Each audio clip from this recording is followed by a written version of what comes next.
Дараагийн мэдээлэл танилцуулъя. Америкийн нэгдсэн улсын ерөнхийлөгч Дональд Трамп Украиний ерөнхийлөгч Зеленскийтэй пүрэв гарагт Давос хотноо уулзсан байна. За энэ удаагийн уулзалт маш сайн болсон гэдгийг Америкийн нэгдсэн улсын ерөнхийлөгч онцолж байгаа юм. За энэ удаа уулзалтын бас чухал ач холбогдолтой зүйл нь Оросын холбооны улстай хийж байгаа яриа хэлцээ, Украин дайн байлдааны үйл ажиллагааг зогсоохтой холбоотой талууд байр сууриа нэгтгэж байгаа энэхүү удаагийн хэлцээр байгуулахад тун одоо ойртож байгаа гэсэн ийм тохиог олон нийтэд өгч байгаа юм. Швейцарын Давос хотод болсон дэлхийн эдийн засгийн форум дээр хоёр талын удирдагчид хоорондоо уулзсан байна. За энэ яриа хэлцээнд 1 цаг орчим үргэлжилсэн. За Трамп бол дараа нь гарч ирээд уулзалтыг маш сайн болсон гэж мэдгдсэн. За энэхүү уулзалтанд оролцсон Америкийн нэгдсэн улсын ерөнхийлөгч Дональд Трампын ойрхон дорнодын тусгай айлч Стив Витков пүрэв гарагийн орой Кремльд Оросын холбооны улсын ерөнхийлөгч Владимир Путинтэй уулзах гэж байгаагаа бас тухайн үедээ мэдэгдэж, за мөн Трамп сэтгүүлчид хандаж бүгд дайныг дуусгахыг хүсэж байна гэж мэдээлэл хийсэн. За Украиний ерөнхийлөгчийн хувьд бол анхандаа Давост очих юм бодлого байсан. За учир нь гэвэл тус улсад Оросын холбооны улсын зүгээс өгч байгаа цохилт, за ялангуяа тухайн цохилт нь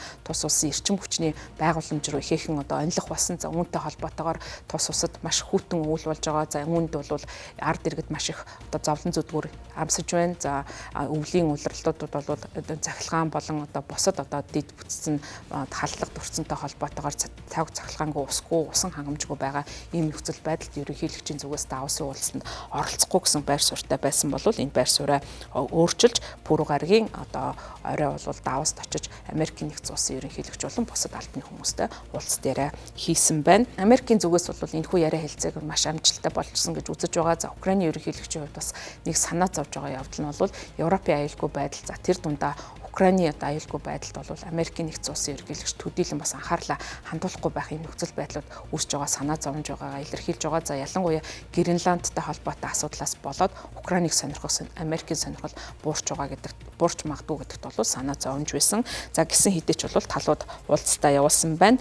За ингээд уулзалтын дараа Америкийн нэгдсэн улсын ерөнхийлөгчийн тусгай элч нар Оросын холбооны улсын нийслэл Москва хот руу шууд Давосоос нисэж очсон байна. За үүнд бол Стив Витков тусгай элч болон за мөн Америкийн нэгдсэн улсын ерөнхийлөгчийн хүргэн Кушнер нь бол Москвад очсон. За тэдний хувьд бол Оросын холбооны улсын ерөнхийлөгч Путинтэй пүрэв гарагийн орой уулзсан байна. За гол нь бол Украинтай холбоотой дайны зогсох төлөвлөгөөний талаар хэлцгээр очсон. За Стив Витков Жерард Кушнерыг Америкийн нэгдсэн улсын ерөнхийлөгчийн олон улсын мөргөлдөөнийг зогсоох үр бүхийн энхийн зөвлөлийн ахлах зөвлөгөөр томилсон Жош Громбаум бас дагалдаж явсан байна. За яриа хэлцээрт бол маш ойрцсон гэдгийг бол Америкийн нэгдсэн улсын ерөнхийлөгч мэдгдсэн. За түүний дараа бол Оросын холбооны улсын ерөнхийлөгч Путин шүн дундын өмнөхөн Москвад бол Америкийн төлөөлөгчтэй уулзсан. За Стив Витков хэлцээр сүүлийн асуудалтаа шилжсэн гэж мэдэгдэж байгаа.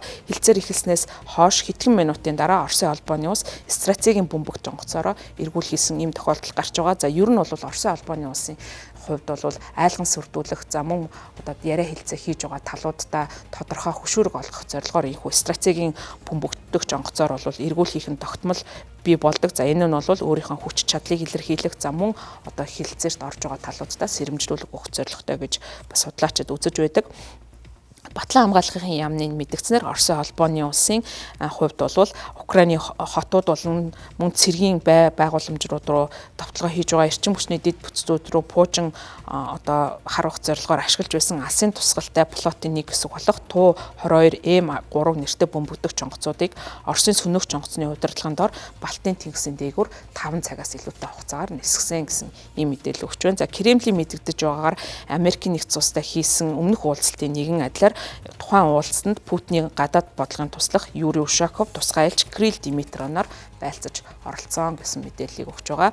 За Трамп ерөнхийлөгчийн хувьд сүүлийн 1 жилийн хугацаанд энэхүү 4 жилийн хугацаанд шахуу үргэлжлэж байгаа дайн байлдааны үйл ажиллагааг зогсоохоор өөрийн одоо байр сууриа илэрхийлж шаардлага тавьж байгаа. За энэхүү Украинд өрнөж байгаа дайн байлдааны үйл ажиллагаанд дэлхийн 2 дугаар дайнаас хойш Европ төвд болж байгаа хамгийн их одоо цус урсгасан дайн мөргөлдөөний үйлдэл болж байгаа учраас үүнийг бол зогсоох талаар бол ярилцаж байна. За тэрээр бас Америкийн нэгдсэн улсын ерөнхийлөгчийн хувьд лав гарагт Путин Украиний ерөнхийлөгч Владимир Зеленскийтэй нэгдэж тохиролцоонд хүрч чадахгүй бол тэнэг болно гэж бас мэдгдсэн байна.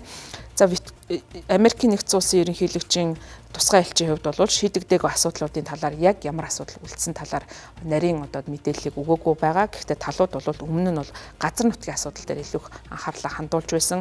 За Оросын холбооны улсын ерөнхийлөгч Путиний хувьд бол Украиний Донецкийн зүүн бүсийн 20% бол одоо эзэмшилтэй байгаа энэ нутгийг бол өөрт нь өгөхийг шаардаж байгаа. За Зеленскийгийн хувьд бол энэхүү олон жилийн туршид үзүүлж байгаа хүнд хэцүү сүрлийн дайнд бол Украин маш их өндөр үн төлж байгаа учраас газар нутгаа өгөхөөс бол татгалзаж байгаа юм. Оросын албаны улсын хувьд мөн одоо Украиныг НАТО-д эсэх хүсэл эрмэлзлээс татгалзахыг уриалж байгаа. За мөн энхийн хилцээрийн дараа Украины нутаг дэвсгэрээр НАТО-гийн цэргүүдийг байрлуулахыг эрс эсэргүүцэж байгаагаа мэдгдсэн.